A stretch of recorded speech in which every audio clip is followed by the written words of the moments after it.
because in order to live in Germany, the language is very, very crucial. If you can't speak German, and let me say you're a graduate from Ghana, and you come to Germany, without the language, you're like a kid. Because anywhere you need to go, someone has to follow you. The person will be leading you. Maybe the person might not have the professional qualification that you have, but just the language alone, it's like the way Christians say, the grace of God. Yeah. The language is like the grace of God, Yeah.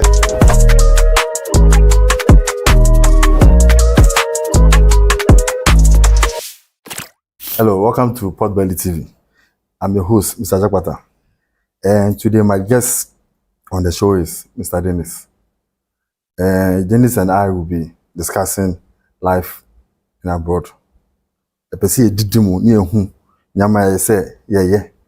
Before and after we do abroad. Okay, Dennis, you are welcome. Thanks for having me. So Dennis, tell us about yourself. Who are you? My name is Dennis Pepra, and I live in Germany. I work with the Ghana Council, and I'm the youth coordinator. So Ghana Council is an umbrella organization for the Ghanaian diaspora in North Rhine-Westphalia. North Rhine-Westphalia is one of the 16 federal states in Germany, and it's actually the most populated federal state in Germany. We call it Bundesland, so federal state. Yeah, Ghana Council is an umbrella organization for all the Ghanaian organizations in North Rhine-Westphalia. So the religious institutions, the churches, for Muslims. Yeah, I've not yet learned about traditionalists around, but yeah, for NGOs. So anything about Ghanaians, we are responsible, and we try to integrate the people into the system. Yeah, because if you get to Germany, there are so many things that you need to learn and you need to know. So we are there to help. That's basically what we do. And I'm responsible for the youth. Okay, so how long have you been in Germany? I've been there since 2008. So let's say 16 years. Yeah. So tell us your journey. Is it from school or you applied for a job before going? So which is which? Is this school or work? So actually, my dad wanted to bring me to Germany when I was about, I think, 10 years or 12 years. But for some reason, it didn't work out. So I was just living my life after school, after senior secondary school. Okay. That was when I was told to start learning the German language because I'll be going. So I started at Goethe Institute at 37. That was somewhere ending of 2007 till beginning of 2008. So they had this intensive course which lasted for about 2 months. And then there's a normal one. The normal one you attend 2 to 3 times a week. If I combine all, I would say I had the basics of the German language for about 2 months before I got to Germany. So when I got to Germany, I already knew how to speak the language. Back to your question, it was my dad that brought me there. Okay. Yeah. He tried it when I was a kid, but I don't know why it didn't work out. Or maybe he decided not to do it again. I don't know why. But then after school, yeah, that was when he decided for me to come and join him. So when you got to Germany, how was the feeling like? Because moving from Ghana to Germany, I know it to be a total different experience. Yeah, that's true. It was a new environment, If you get to Germany, that's not only my experience. A lot of Ghanaians have this experience. If you get there, if you're supposed to buy something, you then try to convert into the Ghanaian currency, you know. The language is new, even though I had the basics. If you get to Germany, that's where you hear the real German. You understand? Because I remember when I was at Goethe Institute, the people that taught us, most of them were Ghanaians. So the accent was different. The pronunciation was different. Let me give you an example. There's a word called ein bisschen. Ein bisschen means a little. A little or a little bit. In Ghana, what I heard was ambition. That's how I learned it. So the accent was... Yeah. And so when I got there, that was when I learned the authentic German. For me, it wasn't that difficult because, like I said, I had the basics. And I had to learn about the train system. I mean, the transportation system. That was way easier and simpler than that in Ghana. So it was a new experience, but a beautiful experience. The only problem I had that I can remember is with the food. Yeah. Yeah. Yeah. I was coming to that. If you get there, you know, I grew up in Ghana. I was born in Ghana, so you yearn for local food. Well, I was lucky my mom was there, so my mom would cook for me, but you won't have it every day the way you would have had it if you were in Ghana.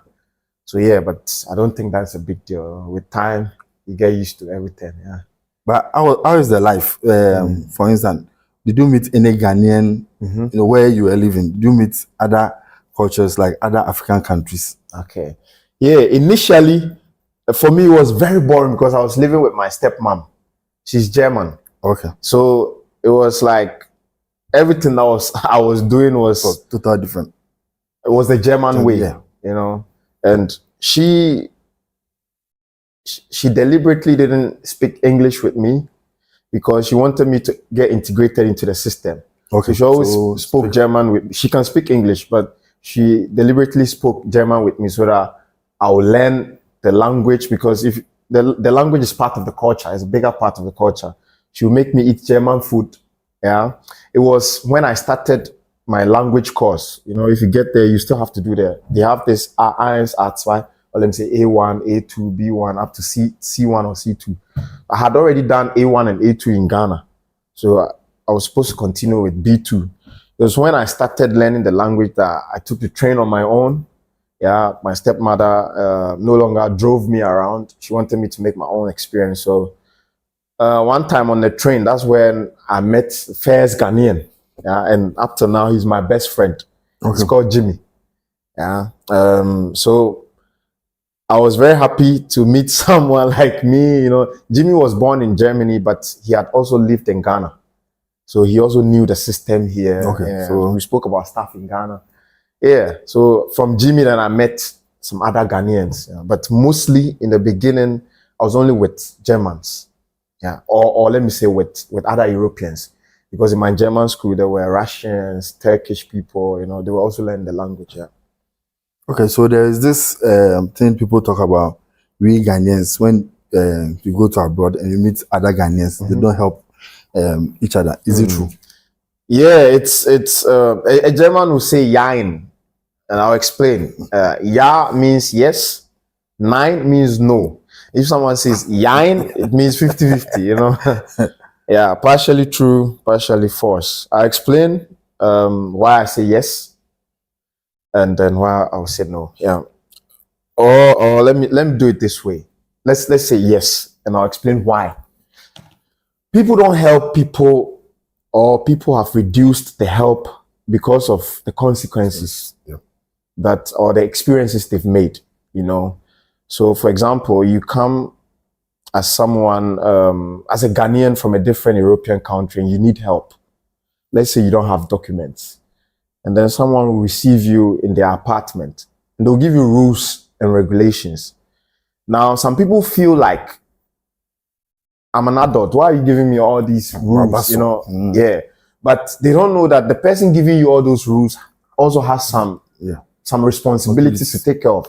Because if you are bathing and I'm telling you that, reduce the way you open the tap. It doesn't mean that I hate you or I don't want you to feel free, but it's because of the bills that come with it, you know. And also, that's one sort of help, accommodating someone.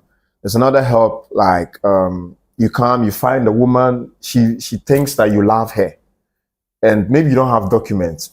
Because of love, you guys go ahead to get married, or you give birth. You know, you can get your documents through giving birth or getting married. Now, immediately you get your documents, you abandon the lady.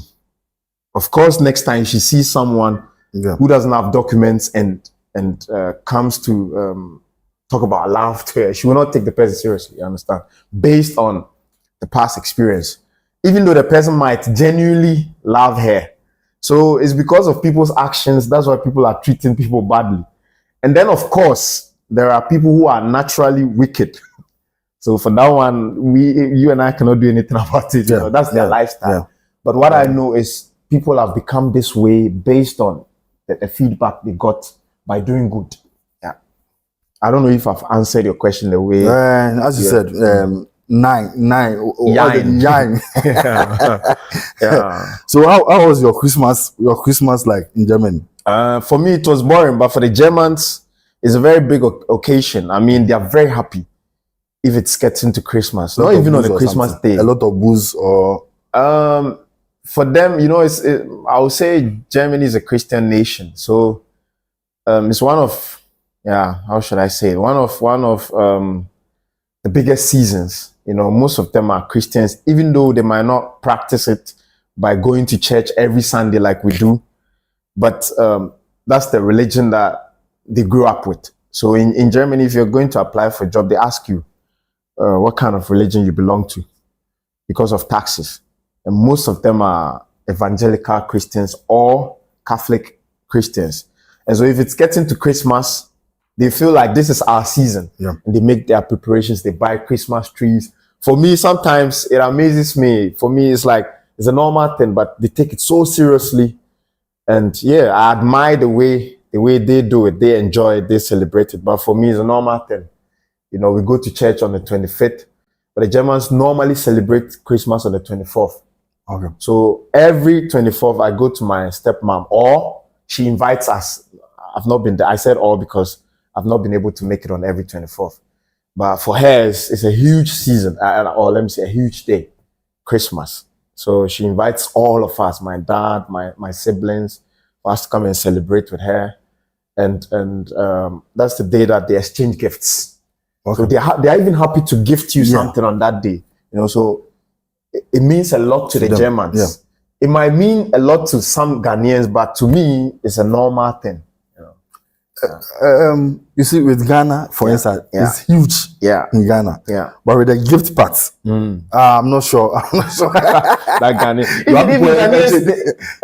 Ghanaians there. Even the Ghanaians there, they do the gifting because you see, it's like like the cultural thing. Very good. So you adapt with it quickly. Exactly. But here, no. We'll just go and sit somewhere, and the church will go to church. Yeah. So after church, but the gifting part, we will gift a lot to the Lord, but not to each other. Not to each other. For them, it's very important. So even there are people that expect that you give them gifts. You understand? Yeah. Okay. So when you got there, did you go to school? Yes. I started with the language thing. Because in order to live in Germany, the language is very, very crucial. If you can't speak German, and let me say you're a graduate from Ghana, and you come to Germany, without the language, you're like a kid. Because anywhere you need to go, someone has to follow you.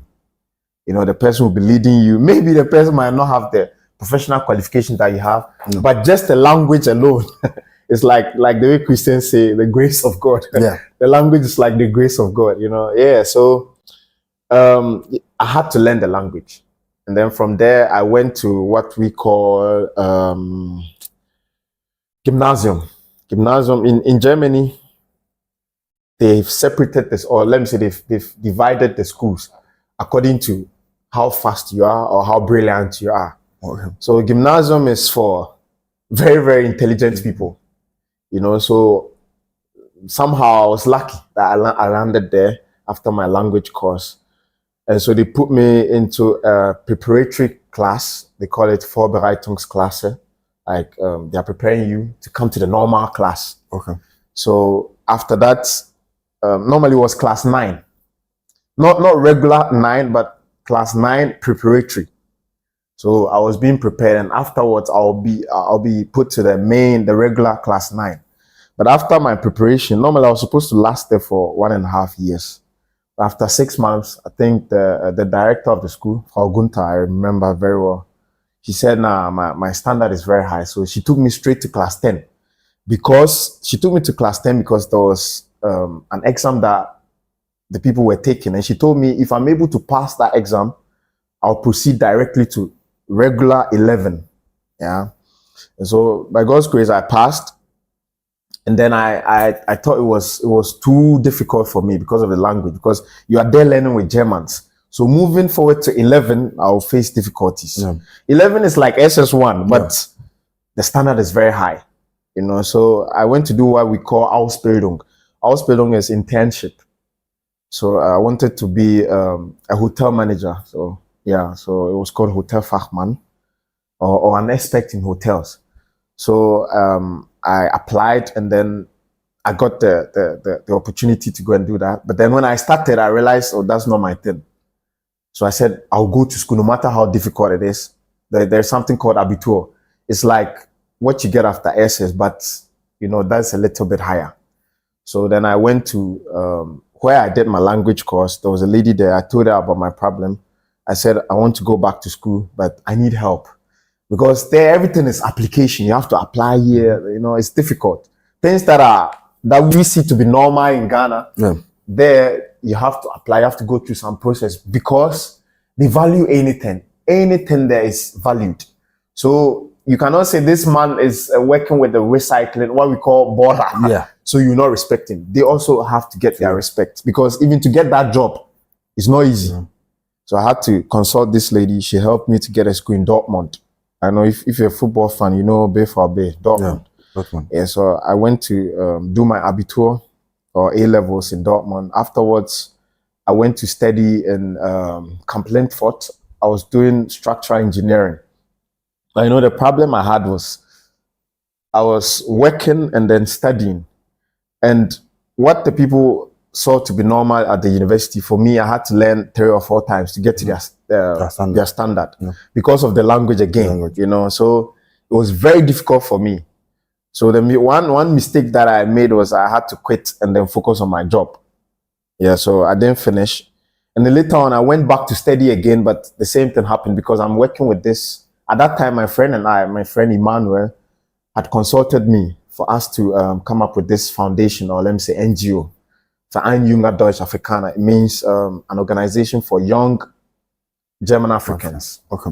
So yeah, we came up with this organization because Emmanuel saw that I was helping people in the society, like with translations, taking people to offices, And so he was doing the same thing in Dortmund. I was living in Essen at that time, but it's all in the same federal state, North Rhine-Westphalia. And so he came to me. We did this together with some other people.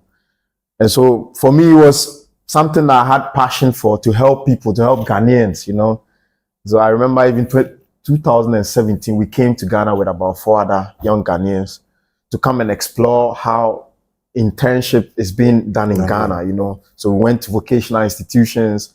We saw how they do it in Ghana. We compared it to how they do it in Germany. We had to write a report, those kind of stuff. Back to the education. After that, I was still in this Verein job till Ghana Council consulted me that they want to work with me because I've been doing so many things for the society. I organize football matches, debates, like I said, taking people to offices, translating. So I'm always busy, Yeah. So that's how it went with my education. Abitur, then I studied till 3rd semester, and then I drifted to come and do this NGO job.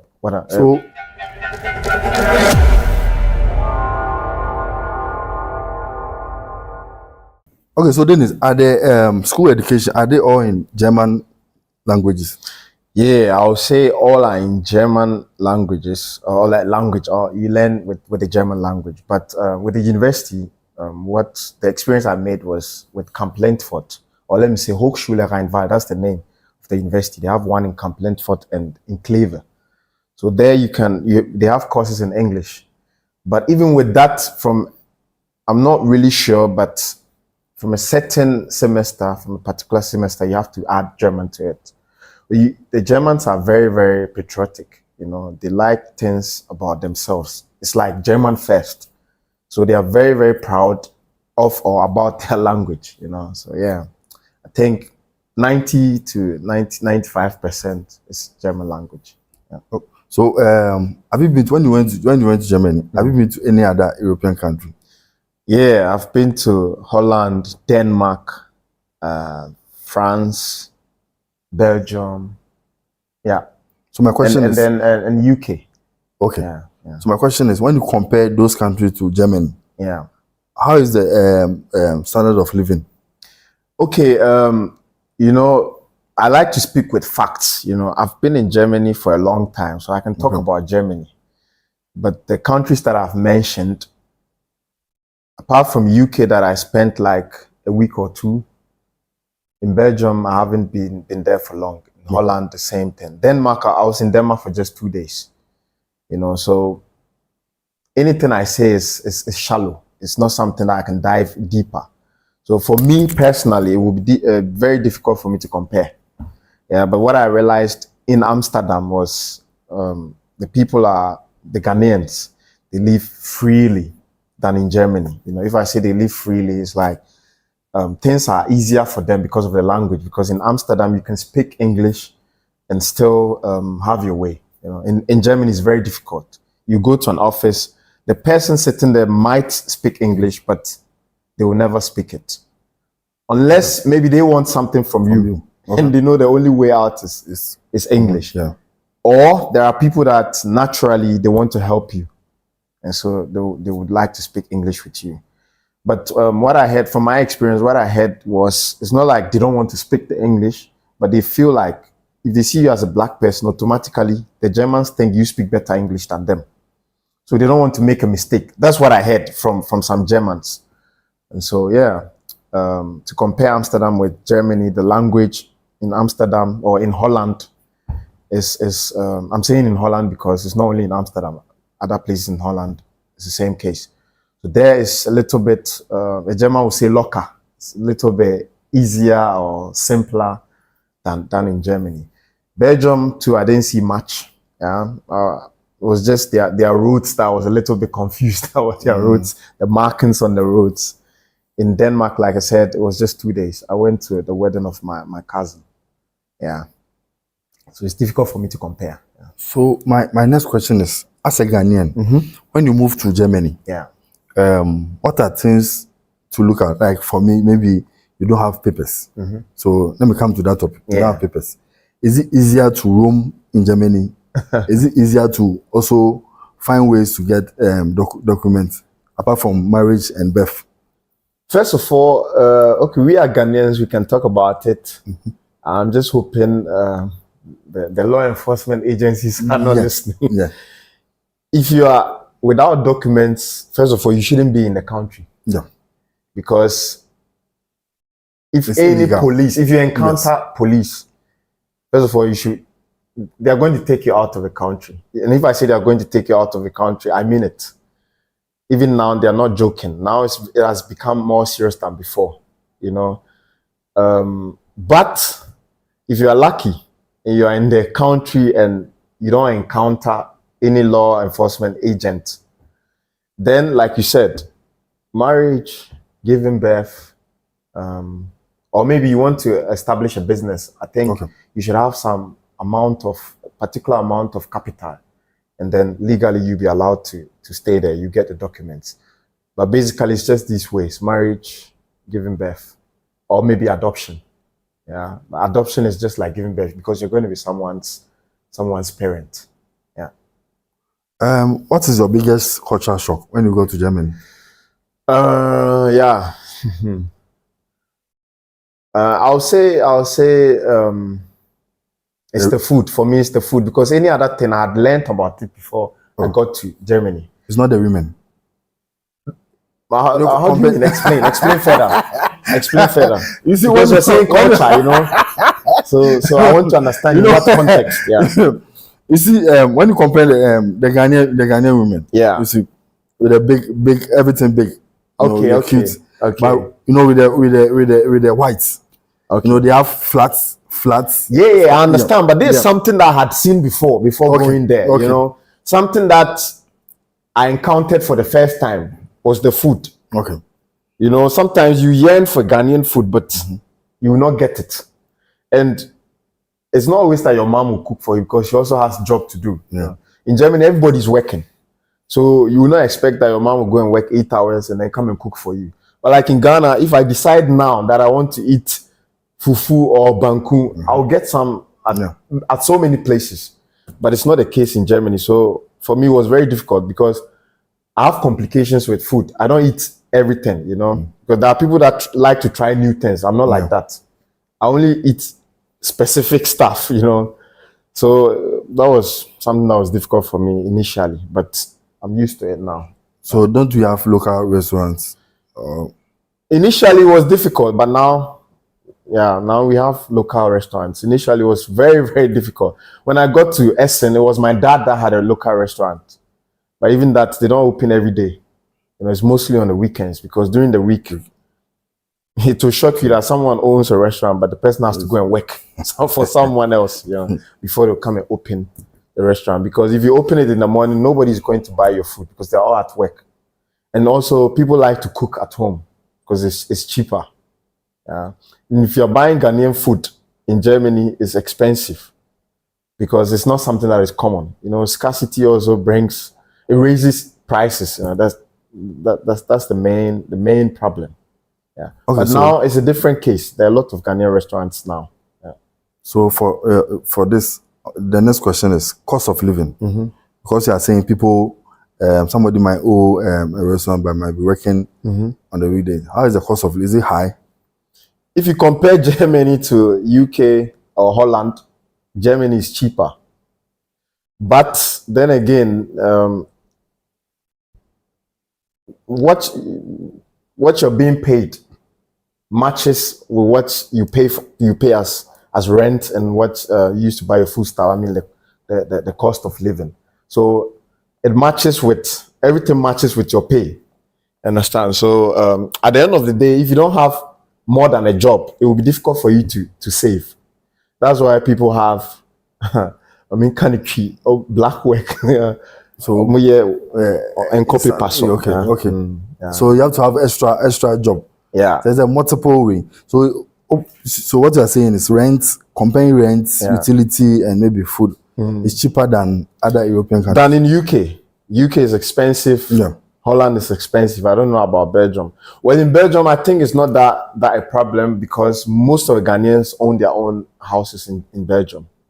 Yeah. It's easier to buy a house in Belgium than in Germany. I don't know about Holland and Denmark. We sew to suit your brand, with every stitch making your staff look exquisitely consistent, reflecting your brand in every corner. Be it overalls, corporate uniforms, safety wears, lab coats, scrubs, polo shirts, aprons, and many others. At Prestige Clothing, we produce with durable fabrics that last you a lifetime. Locate Prestige Clothing at North Carnation Swan Lake. Contact us on 0244 695057. Prestige Clothing, your ideal clothing company. Difficult for you to save. That's why people have, kaniki or black work. So and copy passion. Okay. Yeah. So you have to have extra job. Yeah. There's a multiple way. So what you are saying is comparing rent, utility, and maybe food is cheaper than other European countries. Than in UK. UK is expensive. Yeah. Holland is expensive. I don't know about Belgium. Well, in Belgium, I think it's not that a problem because most of the Ghanaians own their own houses in Belgium. Yeah. It's easier to buy a house in Belgium than in Germany. I don't know about Holland and Denmark. Yeah. And there's one question too I want to ask. People have been talking about it and Ukwabucha, bus is free, education is free, healthcare is free. Yeah. Is it true? First of all, there is nothing free in the world. The thing that you might consider to be free, someone is paying for it somewhere or somehow. Yeah. So I think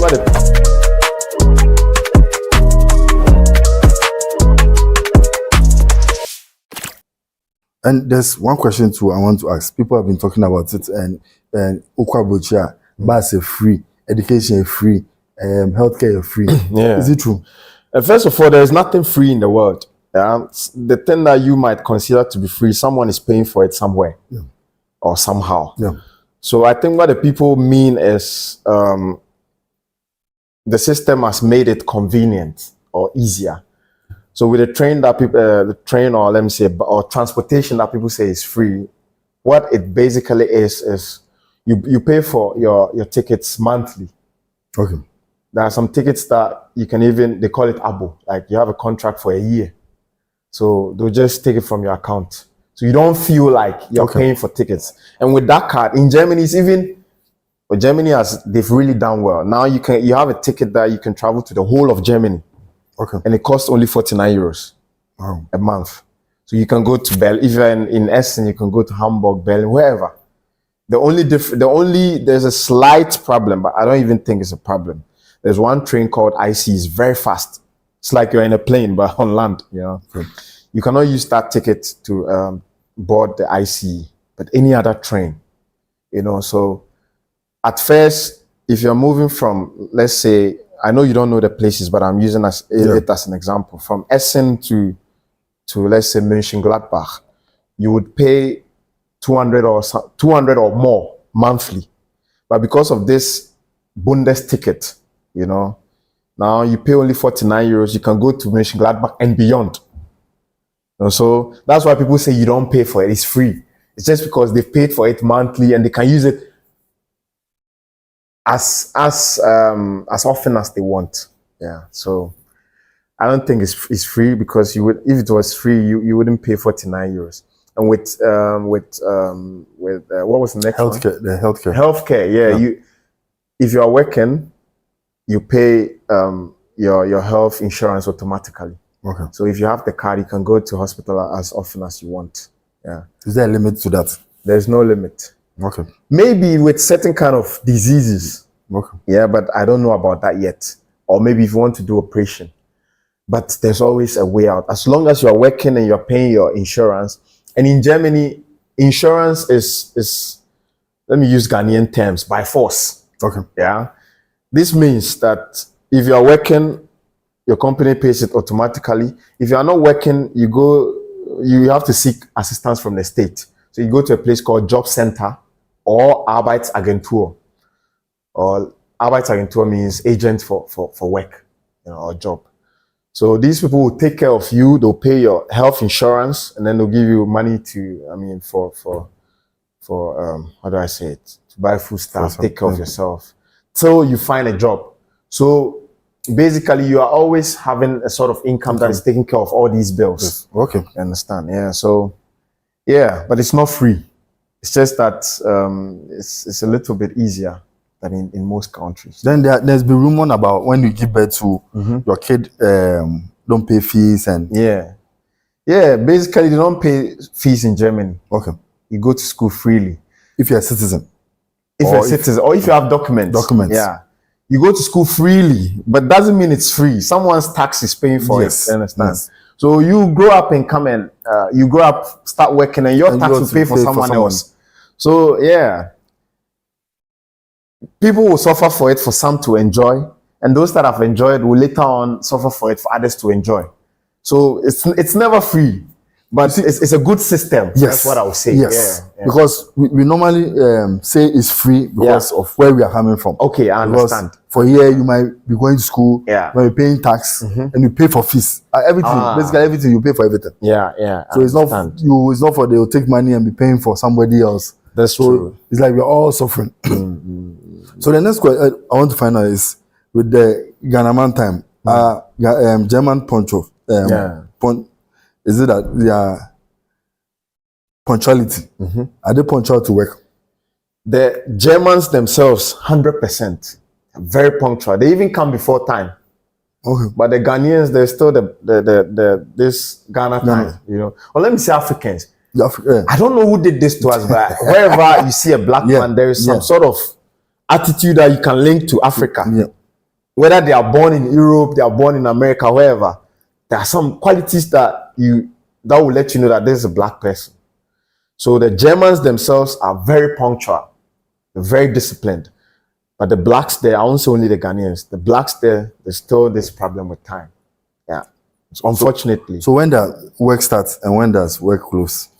It depends. Some people have morning shift, afternoon, night shift. So it depends. Okay, so for instance, the morning shift. Some people start at 6. Some people start as early as 4. And sometimes 8, 9, 10. Okay, so it doesn't matter. The place where there's no shifts, maybe a 1 day and 1 day job. Which time do they start? Yeah, it depends. Some people might start at 6, 7, 8, 9, 10. Okay. Yeah. So it's up to the company. There's no a standard time that everybody must start work in Germany. But the hours stands with 8 hours. Yes. Some people do overtime, but if you do overtime, you'll be paid. You don't have to, but you know, if you do it, you'll be paid. In some places, you are forced to do it, but they won't say like basic. How should I put it for you to get it well? It won't be clear that you are forced. Yes. But everything happening tells that you are being forced to do it. And because mostly, if you leave that job, the difficulty in finding another job is too high. You don't have any other option than to do the overtime. But it's not a problem. You know, most people love their jobs, so it's not a problem. Okay, our relationship.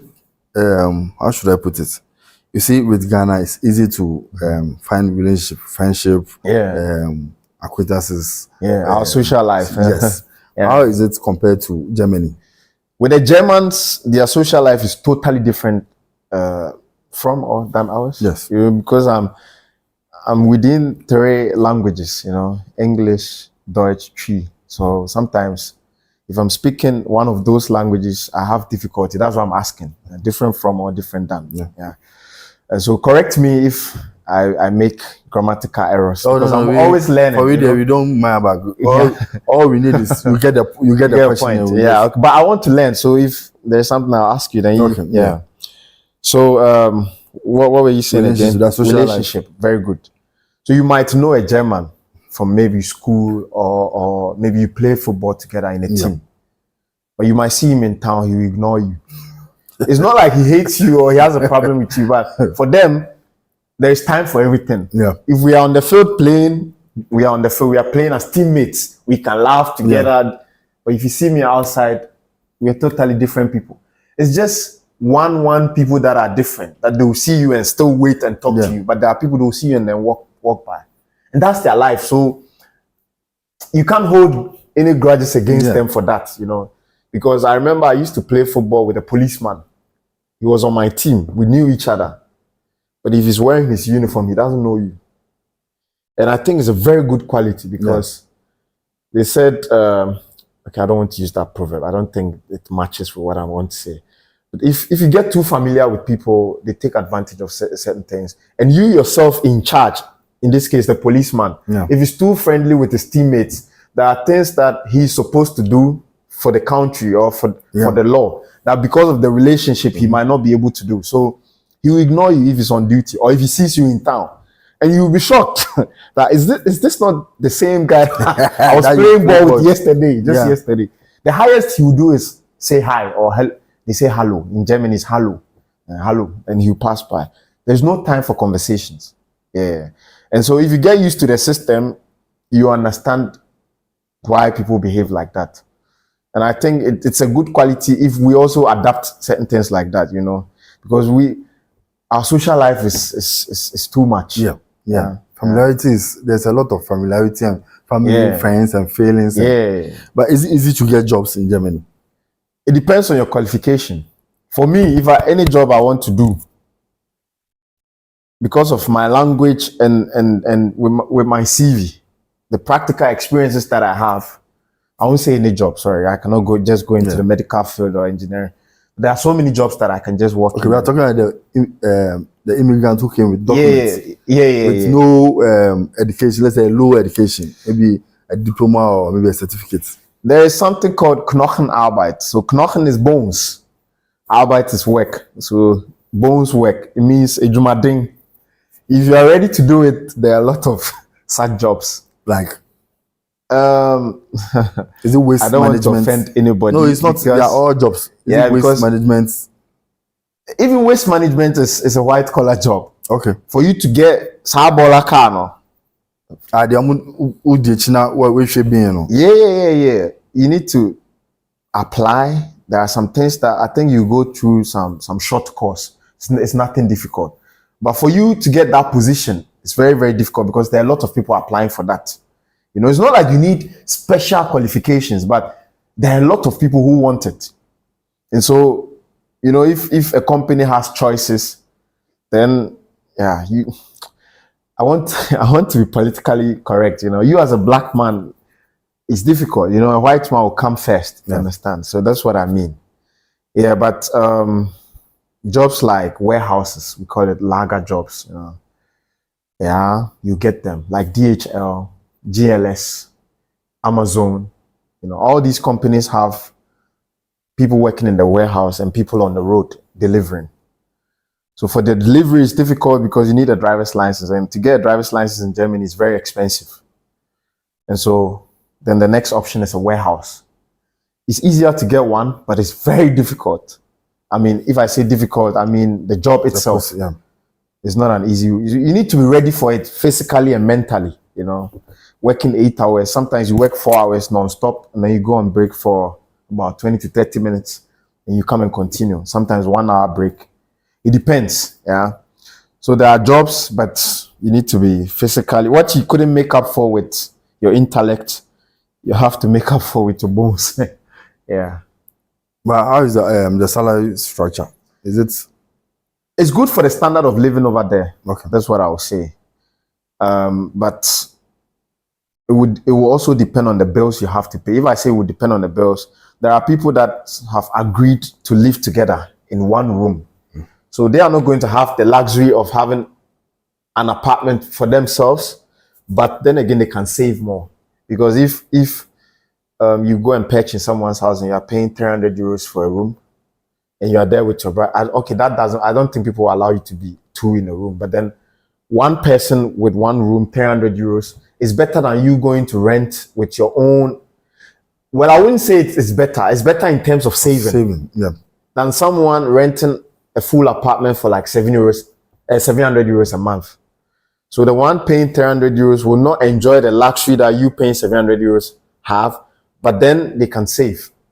So the 300 euros for everything. You're not paying light bills. You're not paying what we call Nachtzahlung. Nachtzahlung is at the end of every year. They they make some calculations as to how you consumed light and some other stuff. So if you consumed more, they're going to bring extra charges. So if you are paying 300 euros in someone's apartment, all these things, you don't care about that. You're not going to get any Nachtzahlung. But the person on whose name it's registered will have this Nachtzahlung. If they've used more, they're going to refund. If they've used less, maybe they might get money from whoever the company belongs to, the housing company belongs to. So yeah, you can save, but then you need to be a little bit economical. So with this, you see, for Ghana, people might be working for about 20 years. Yeah. Might not own maybe a vehicle or a house. Yeah.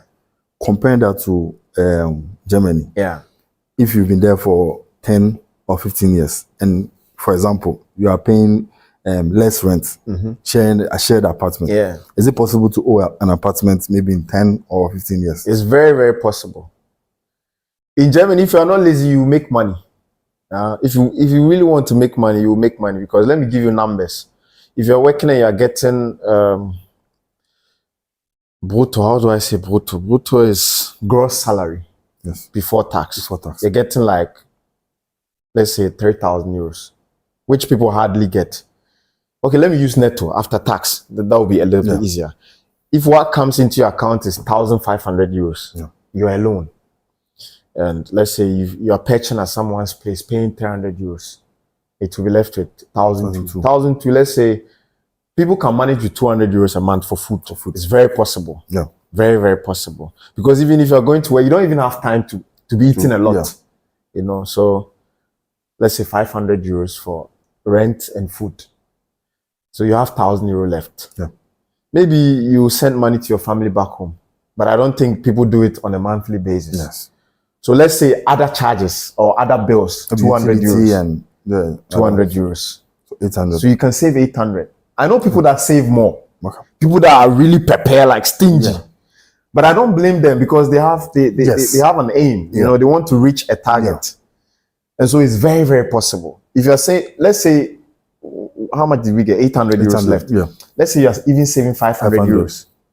A year is 6,000 times 10, 60,000. With 60,000, you can start buying an apartment.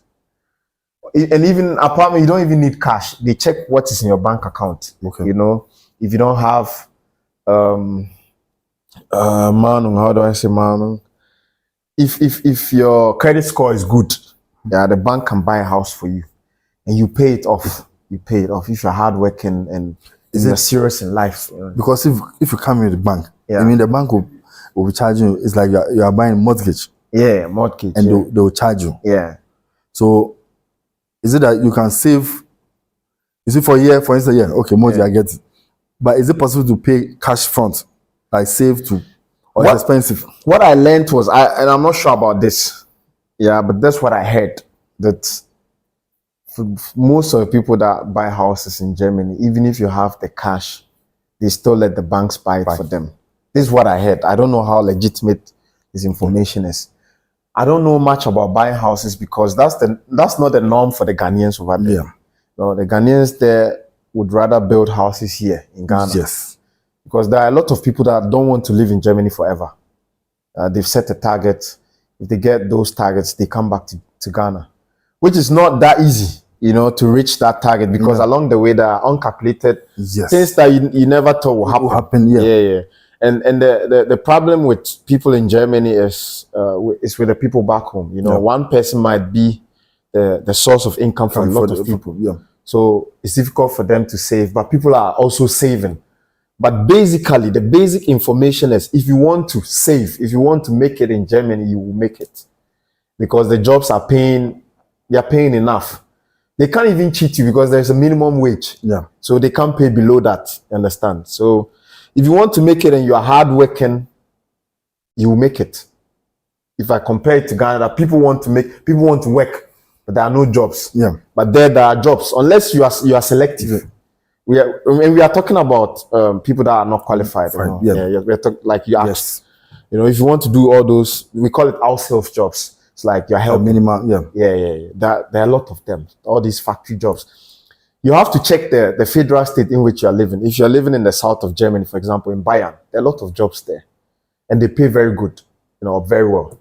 But the standard of living is also high. Mm-hmm. But we are talking about job opportunities. They are there. So if it's not working out for you at where you are, you just have to ask questions and move. So if you want to make it, you will make it. There are no excuses. Yeah. But the problem our brothers are facing is most of them don't have documents. Yes. So they work with the documents of other people. And that, I don't know if it's a question that's coming up. Yes. So I don't need to go more into it. I'll go into that. So the Ghana Council. Mm-hmm. Is it an NGO? Yeah. Okay, so it's an NGO. Yeah, I'll tell you a little bit about Ghana Council. North Rhine-Westphalia, the federal state in which I live, they have a contract with Ghana as a country for like 20 years. Okay. Now, in 2007, they made it official that their partnership agreement would be on paper. Okay. So that's how Ghana Council came about. Okay, so if we are partners with Ghana, then we need some Ghanaian organizations in Germany that maybe if we want some, we can communicate with them directly. Yeah. So then Ghana Council came up, and Ghana Forum. Now, Ghana Forum is made up of only Germans. It's for Ghana. It's with Ghanaian, it's about, Ghana Forum is about Ghanaians. Let's say Ghanaians and Germans because of the partnership. But the people there are all Germans, and they are doing an amazing job. Because, like I said, Germans are very serious people. They are very disciplined. Yeah, so that's how Ghana Council came about, through this partnership agreement between North Rhine-Westphalia and Ghana as a country. Yeah. So tell us something about the Ghana Council. What do they normally do? Okay, so I joined Ghana Council just last year, but I had heard of Ghana Council. It's just that I didn't really know what they were doing. The first time I heard about Ghana Council was in 2009, where they took some Ghanaian young guys, they brought them to Ghana to have an experience of the Ghanaian life. So, and my friend, that my best friend, the one I said, the first young Ghanaian I met, Jimmy, he was part of the people that came to Ghana. So that's all I knew about Ghana Council until their president passed away, and they had a new president. He's called Mr. Apia. He's also into IT. So he's the one who called me and said he wants me to join the Ghana Council because of my societal engagements. I organize a lot of football matches. I take people to offices, like I said. I translate a lot. So if you come to North Rhine-Westphalia, if you come to my area, Essen, Mülheim, Düsseldorf, Mönchengladbach, Köln, that area, there are so many things that if you need information, if you get in touch with me, I'll sort you out. And he knew me through this stuff, so he said, for the youth side, I need someone like you. And I also needed to be convinced that what I'm getting myself into will be profitable for the society. So that was how I got into the Ghana Council. He explained that he's the new president, and what they normally do is they are a link between the Ghanaian society, the Ghanaian diaspora in North Rhine-Westphalia, and the federal state, North Rhine-Westphalia. And they are involved in integrational jobs, like getting the people to get involved in the German society. Because there are people, Ghanaians living in Germany, but still living the Ghanaian way. It doesn't work like that. You know, you've heard of going to Rome and doing what the Romans do. So if you want to be happy, if you want to survive in Germany, you need to integrate. And they help with these integrational matters. Let me give you an example. In Germany, if you cannot take care of your child, the Jugendamt will come for them because they feel like you weren't ready to be a parent. And who are they? Jugendamt is, Jugend means youth. Okay. Amt means office. Youth or young, yeah, something like that. And Amt means office. So they are responsible for the youth or the kids. Like child service. Something like that. Child, it's a better word. Yeah. And so there was this case that they had come for the child of a particular family, you know. And my president of the Ghana Council, the one who called me and brought me into it, he had to intervene. You know, he had to come up with arguments why the child needs to be brought back to the parents. And it's not easy dealing with these people. You need to have a certain high level of German. You need to be proficient in the language. You need to be able to convince them. Because they are not just people that were employed just like that for employment's sake. They are people that are qualified. They know what they are doing. Critical thinkers. So if you are talking to them, you need to have points, you know. And at the end of the day, he was able to convince them to bring the child back to the mother. So, yeah, these are some of the things that they do. Without his help. And let me tell you, this is a very serious issue. I know people that they took their children from them that have gone mad. You know, because you see your own child after 10 years and your child will not recognize you. Because he or she has been, I don't want to say brainwashed, but the child has been exposed to a different lifestyle, you know. There you can do whatever you want to do. If you want to smoke, they don't care. You can smoke because they've given you to someone to take care of you.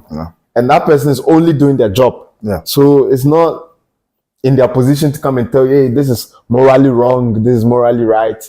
They don't care, you know. They wouldn't treat you like your mom would treat you. So the child is also happy to be there because the child has their freedom. Yeah. So yeah, if in cases like this, you need people that will intervene for you. Integrational jobs, also helping people find job. And let me give you another example. There was one guy that had studied or had qualification in the IT field, but because he didn't know his whereabouts or where to go, where to find help, he was working in these unqualified jobs in warehouses and all that. And my president got to know about that. And now he had to help him get a professional job. So how did he do it? He helped him prepare his CV. That's how he started. And then to apply, he told him to start small and then grow bigger. That means you apply for jobs at smaller companies. And he was rejected, and you know, how do I say Nabamubuya? He was discouraged. My president had to encourage him that this is part of the process. You apply, they'll reject you, but you don't give up. You know, there's also some sort of education. Yes, you keep fighting. Very good. Now, fast forward. This guy has his professional job. He's now working in the IT field. Had he not met Mr. Apia of the Ghana Council, he would still be in the warehouse with all these qualifications. It would be like his years at the university would have been wasted. So yeah, it's basically help. That's what I was saying. Yeah. Okay, so it means that working at the Ghana Council, you have to be. Is that all the staff have to be proficient in the German language? It's part of the requirement. You know, Ghana Council is like, okay, let me say it this way. We want more Ghanaians to join us, know what we are doing, and then help in whichever way. So let me give you an example. We have this professional club within the Ghana Council. The professional club is made up of people that have professional qualifications. So we have medical doctors there. We have PhD holders, professors, you know, and they are to help, especially the youth, encourage them, motivate them. That doesn't matter whether you are black or white, or let's say it doesn't matter the color of your skin, you can still make it. If we have made it, you can also make it. So it's not like if you want to join the Ghana Council, you need to have some sort of qualification. Okay. But you are welcome. You're very welcome if you have a qualification, because we need people to add to it, not to only take from it. Understand? So yeah, everybody's invited to join us. But for you to be part of the work or the job, or for you to execute the things that we do, it's very, very important if you have some sort of qualification, or talent, So my next question is, do you sometimes miss home? Yes. Okay, for now I don't miss anything, but now I would say this time around when I came to Ghana, I've been reminded of certain things, because I stayed in Germany for a long time, I forgot so many things. That's why things that you forgot, you cannot miss, So when I came back, looking at, I would say freedom. Yeah, it's freedom. Freedom because, somehow there's a negative aspect to it. It's like everything, you are free to do everything here, but it's also at the expense of certain people, because look at the way people drive over here. Nobody complains, but it can also kill someone. Yes. You can drive without a driver's license. I'm not saying it's lawfully correct, but people are doing it. And whereas in Germany is like a boarding school. It's like you're in, like one big brother is watching you, So everything you're doing, you're watching your back. Everything, basically, everything you're doing. Imagine that for us to play football on Sundays with my Ghanaian friends, we have to even check online to see if the football park is available. Imagine. Sometimes if you don't check, you'll be playing and the people in charge of the pitch will come and say, oh, you guys have to leave because we have a match. So you imagine. Whereas in Ghana, you understand. Yeah. I'm not saying people are taking advantage of the loopholes in the law, but there is some sort of freedom. Immediately you get out of the airport, you realize that you're in a different place. Yes. So I didn't know about, or let me say I knew about that, but I didn't realize it because I've been living there for long. This time around, when I came, I realized that something has changed, It's like I'm in a different place altogether. And that's something I will miss when I go back to Germany. Yeah. There's freedom here. There's happiness here. People are happy, despite the difficulties, the challenges. You see people smiling. In Germany, you understand? you call someone, talk to, like, and I understand them, because they're going through a lot of stress. I had, let me chip this in. Last year, or no, was it this year? I was doing a project within the Ghana Council. It was called Jogge dein Stress weg. It means jog your stress away. And that was mainly for women, because I realized that there are a lot of women who are stressed out, because having to take care of even a kid in Germany is very difficult. You have to go to work, you have to take the child to kindergarten or wherever, make sure that when the child comes home, there's food, and there are a lot of single mothers in Germany. So what I did was mainly for the women, especially the single mothers, that, okay, come to this place once a week, come and jog with us, let's play football, let's have fun, for you to forget about your stress, because people are depressed. And we Ghanaians, we don't take depression seriously. Yes. We will say things like, we'll be in a it's spiritual. Yeah.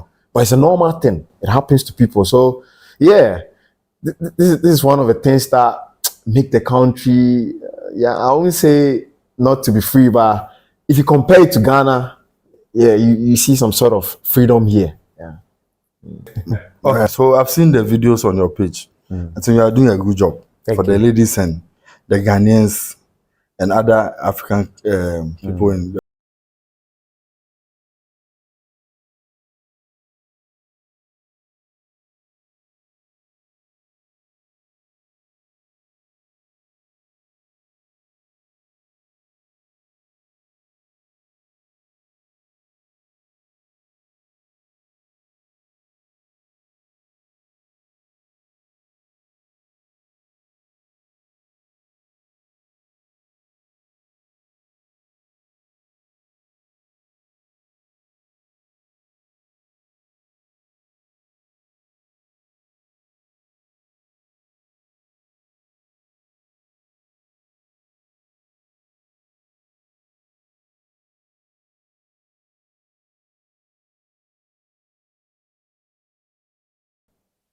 And there's one question too I want to ask. People have been talking about it, and Ukwabuchia, bus is free, education is free, healthcare is free. Yeah. Is it true? First of all, there is nothing free in the world. The thing that you might consider to be free, someone is paying for it somewhere or somehow. Yeah. So I think waste management is a white collar job. Okay. For you to get Sabola Kano. Yeah. You need to apply. There are some things that I think you go through some short course. It's nothing difficult. But for you to get that position, it's very, very difficult because there are a lot of people applying for that. You know, it's not like you need special qualifications, but there are a lot of people who want it. If it comes to enjoyment, as a Ghanaian, you have to consider a place where there are a lot of Ghanaians living. So cities like that are Hamburg, Düsseldorf, and Bremen too has Ghanaians, but you know, Bremen, Hamburg, Oldenburg, you know, all these places they are closer, so you can live in one of these cities. But if it comes to a good paying job or where there are jobs, the southern part of Germany.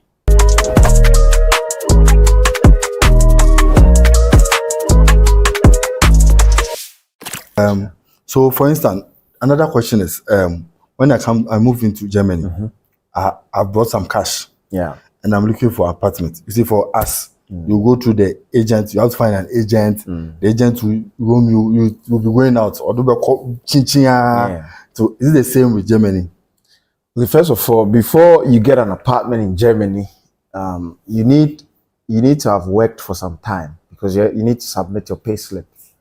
So if you are new in Germany, Germans will say sofort, like that's not possible because you don't have pay slip.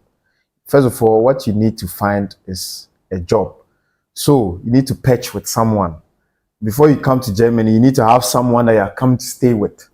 It's not like you just come and then you find an apartment because you don't have pay slips. It doesn't work like that.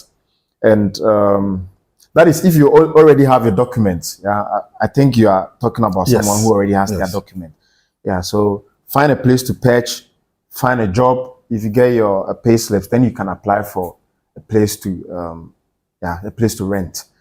And there are agents there as well. Okay. But you can also do it online. You can just type in Wohnungssuche, like searching for an apartment, depending on the city where you want to find the apartment. So if it's in Essen, Wohnungen in Essen, or let's say apartments in Essen. I'm using Essen because that's where I lived when I came to Germany. Yeah.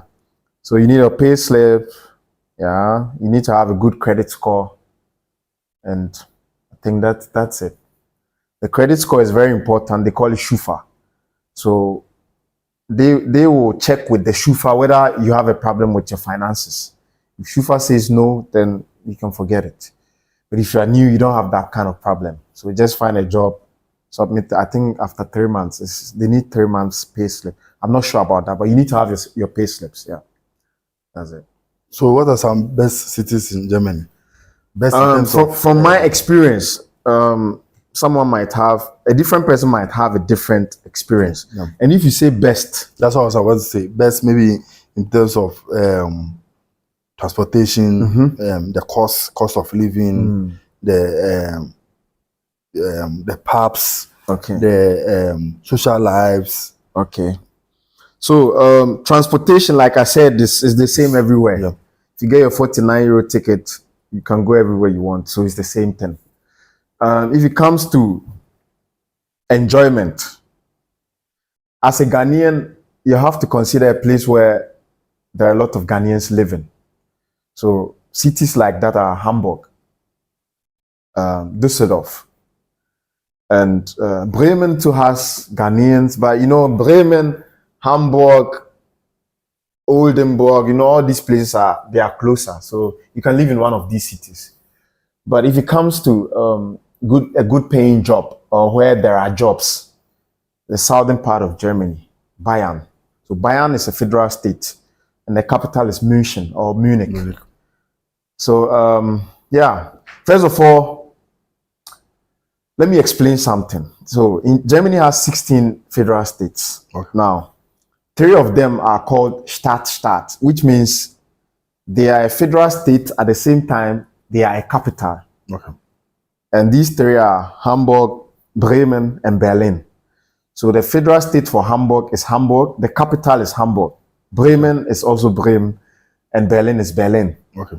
And if you come to where I live, North Rhine-Westphalia, it's the federal state, the capital is Düsseldorf. Okay. Good. Best, like I said, in terms of where you find Ghanaians, because you want to be able to relate, you know. And integrate quickly too. Very good. And if you need help, Yeah. because of maybe the language barrier, Yes. it's easier to communicate with someone that you understand. So Hamburg, they are there, Bremen, Düsseldorf, or let me say, if you come to North Rhine-Westphalia, the cities are closer to each other. So Düsseldorf, Duisburg, Essen, Köln, you know, all these places. Yeah. So the reason why I'm explaining is, I don't want to limit it to only a city. I want to make it broad. So the federal state, if you go to Westphalia, you're going to get so many cities that you find a lot of Ghanaians. Okay. That's why I made an example. Essen, Mülheim, Düsseldorf, they are all in North Rhine-Westphalia. And these are places where there are a lot of Ghanaians.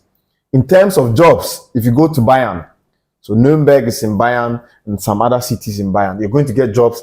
As to whether you're going to find a lot of Ghanaians, I don't know. I can't tell. I know about jobs, 100%, Southern Germany, Bayern. People, like I said, and what else did you say? You said enjoyment, right? Yes. So The social life. Yeah, I'll link enjoyment and social life together. Yeah. Because it's these same Ghanaians that will organize the parties for you. There we call it agro. So they'll be asking, agro be na ekos, chalubi wario, agro we na ekos.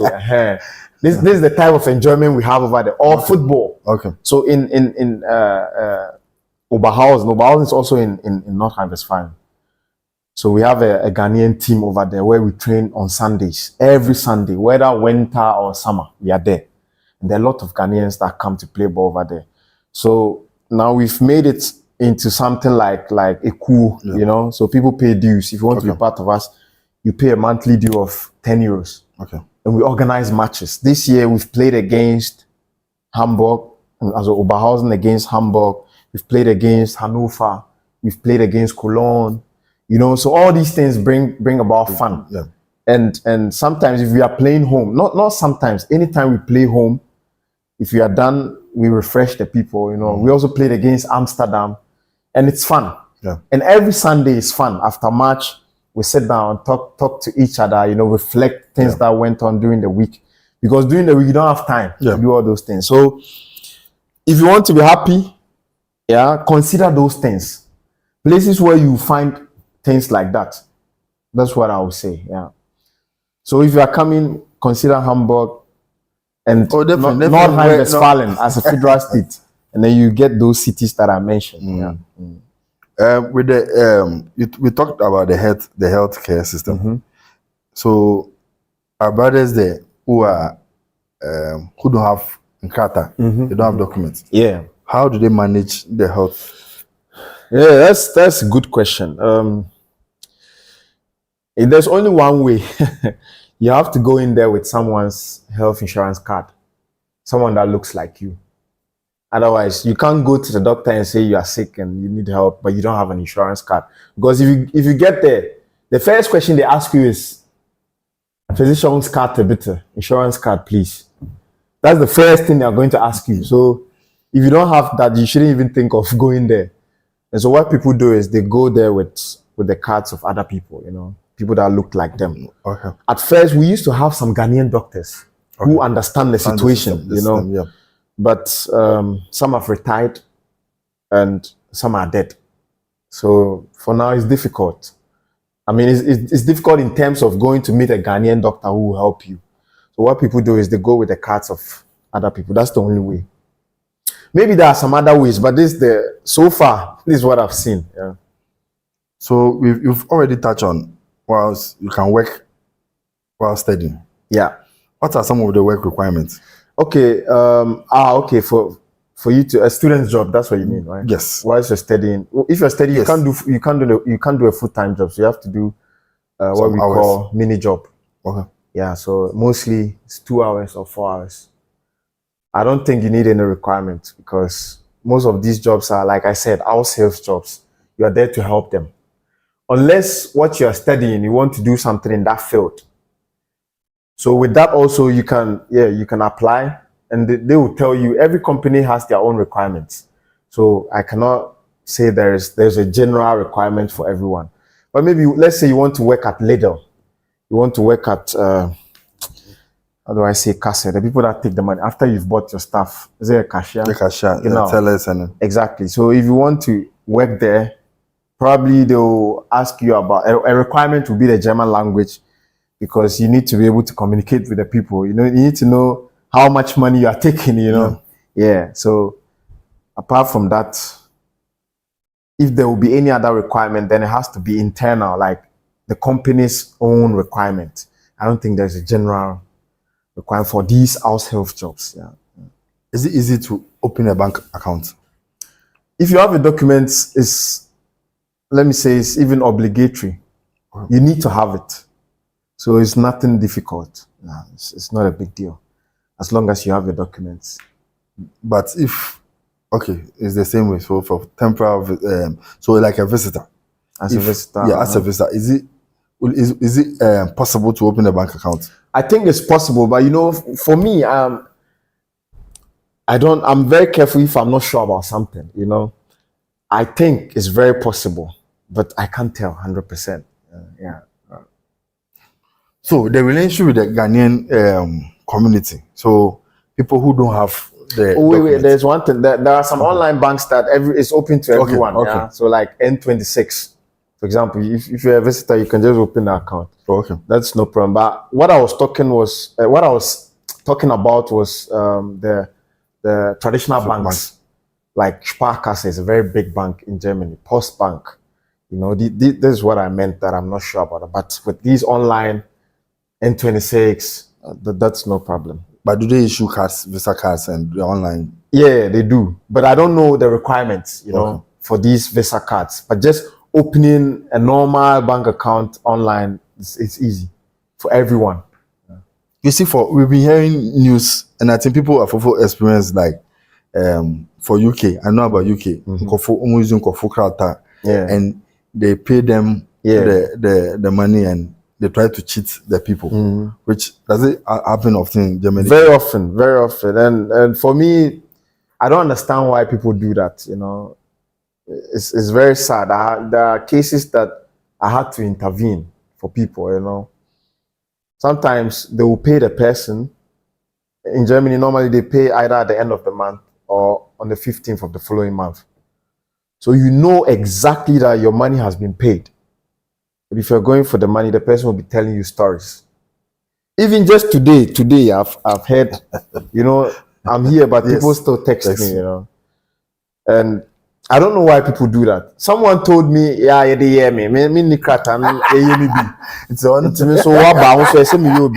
but it's very bad, I witnessed a case where the person had to pay his bills, but the money was not available, even though they had paid to the person people around. But the man kept on telling him stories, always stories. There are sometimes that people even take train, go to where the person is, because the person will say, come for your money. You get there and then they'll tell you stories. Oh, scan a mayo by next week. It doesn't make sense, because the money comes to your account. Yeah.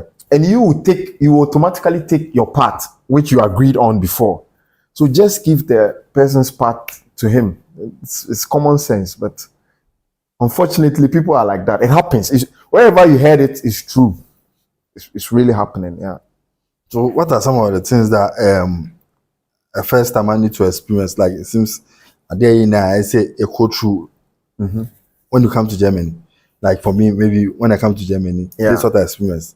And definitely when a new person comes, that's what the person is going to. What are some common things? Common things. Like be approached by the cop, the police. It can happen. It can happen, but that's not even a common thing, because you see all these policemen most of them, they are psychologists also, and they read your body language. So it's not everyone that they control. You can be living there for 20 years. Police will never approach you. Yeah, But one of the common things that I know is if you get to Germany and you are not disciplined, it will be very difficult for you. You need to be disciplined. Before you come there, whatever character or attitude that you have in Ghana, that has nothing to do with discipline, leave it behind. Because you're going to be shocked. People are going to tell you things that you've never heard before. You understand? And you'll be like, we didn't care, normal or Ghana. But in Germany, it's not normal. Something like a train is supposed to, or let me use bus, train quite extreme. Bus is supposed to take off at 10 after 5. Then you get there 11 after 5. And when you got there, the bus was there. Yeah. But right in front of you, the driver will move. And you'll be like, wait, wicked. No, he's not wicked. He's just doing his job. You know, in Ghana, you can, yes, our social life, yeah. In Germany, let me put it this way. We don't beg in Germany. Yeah. We don't say please. Patrol in Germany. And, you know, it sounds crazy if you've been living in Ghana your whole life. Saying.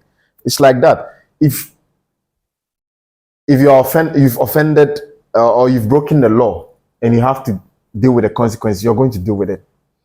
The police might tell you, yeah, I understand what you're saying, but I'm just doing my job.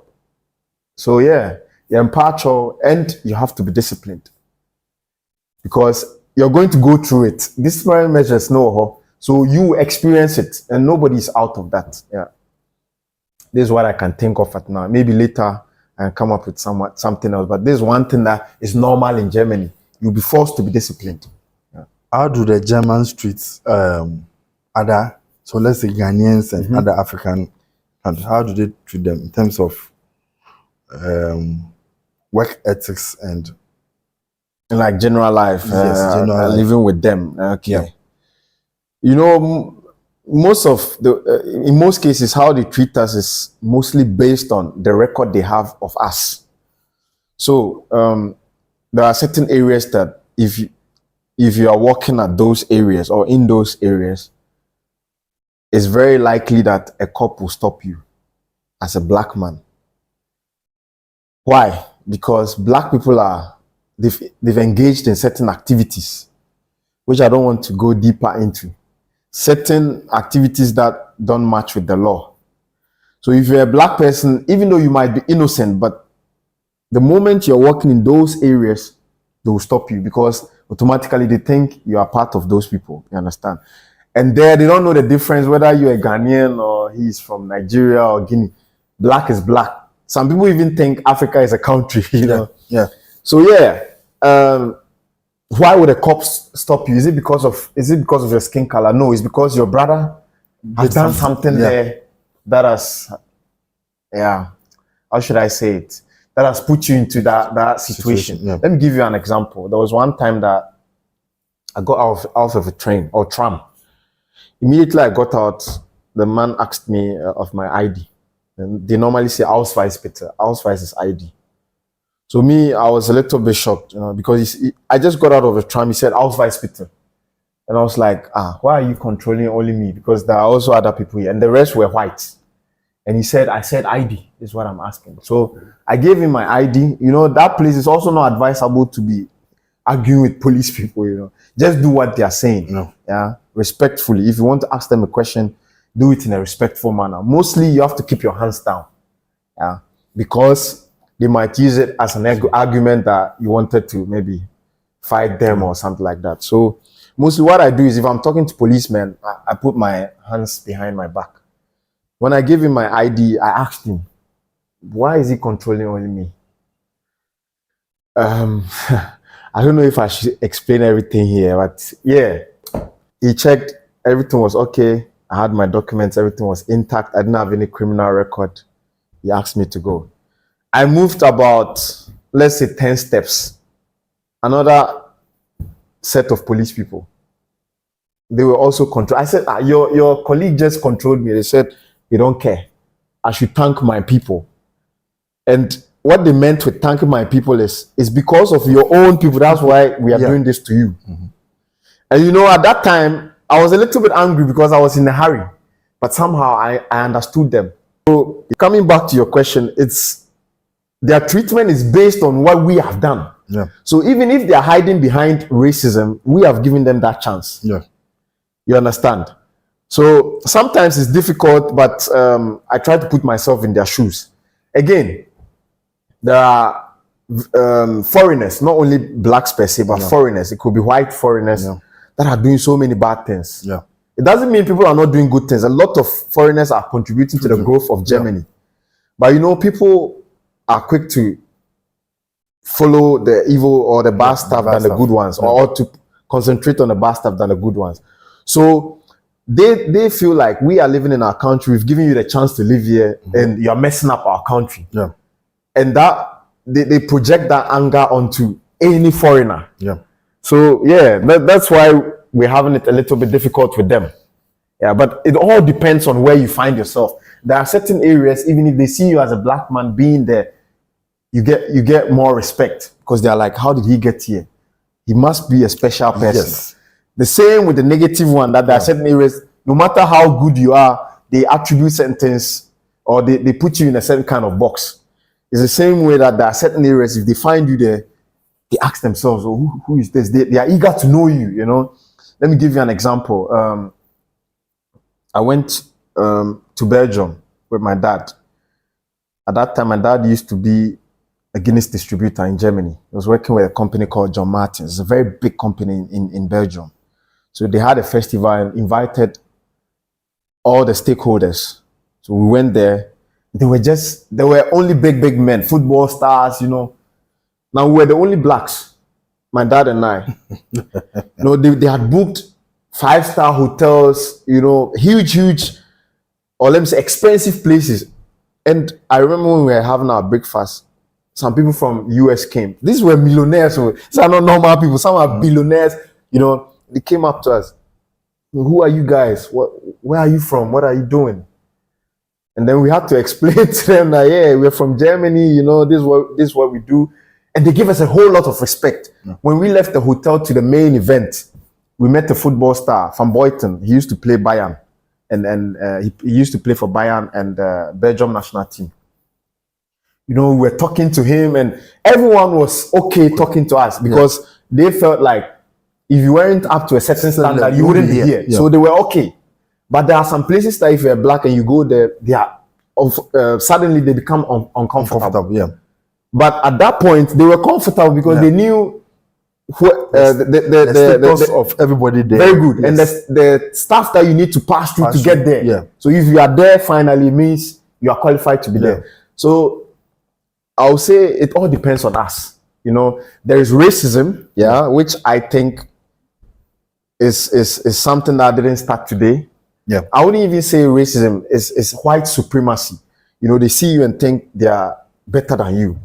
That's what we basically call racism. It's white supremacy. And that's again based on us. Because a white man will come to Ghana, he will be treated like a king. Yeah. Then he'll come back to his country. He will see you and he will not respect you. Yeah. Because he knows in his country, his people are treating you like an inferior person. And these same people treating you badly come to your country and they get some sort of 5-star treatment. So, you know, and they are owning the stuff, all the big stuff, like Nestle is owning, is it water, all the water, the rights or something like that. You know, big companies in Africa are from Europe. Yes. Yeah, and so it's difficult for them to respect you. But you see, what you said, it didn't start now, and it's not going to end now. And now we are doing the same to ourselves, like other African countries. Yeah. So, for instance, the Nigerians, when they come to Ghana, you immediately see a Nigerian dressed in a certain way, you tag the person as a fraud person. Yeah. Even though, so because of majority of them, you see, you have some minority doing good, but majority of them are suffering. Yeah. So when they enter into other African countries, we also try to do what the whites are doing to us. But there's a difference. You know, I think people misunderstand this. You know, racism and discrimination are two different things. Racism is whereby your fellow human being is telling you he's a better human being than you. You know, no matter how good you are, he will never see you to be a better person. So that one is more deeper than you just discriminating based. I'm not saying that is also good. Yeah. But you can't compare it to someone who is telling you I'm a better human being than you, no matter what you do. No.